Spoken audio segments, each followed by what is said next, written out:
বৈশাখের সময়।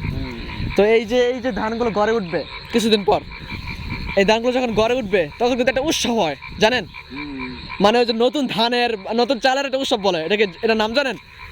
বলেন তো শুনি, বলতে পারবেন? তা আপনারা তো গ্রামীণ মানুষ, কেন পারবেন না? মানে আপনার হ্যাঁ, ওই যে নতুন চালের যে পিঠাটা খান, ঠিক আছে, বলেন যে নতুন পিঠা, নতুন চালের পিঠা, তো এটা কিন্তু একটা নাম আছে উৎসবের, এটা বলতে পারবেন? আচ্ছা, এটা কিন্তু আপনি কিন্তু এই গ্রামের মানুষ, মানে আমু না, ঠিক আছে। এই পিঠার আমি এই উৎসবটার নাম বলে দিচ্ছি, সেটা হচ্ছে কি নবান্ন উৎসব, মানে নবান্ন উৎসব। এটা হচ্ছে শুদ্ধ ভাষায়, হ্যাঁ, আমরা বইয়ের ভাষায় এটাই পড়েছি যে যখন নতুন চাল, এই যে বৈশাখের সিজন, এখন তো এখান থেকে যখন অনেকে যে গুড়ি কুটবে ওইখান থেকে পিঠা খাবে, এটা হচ্ছে নবান্ন উৎসব বলা হয়।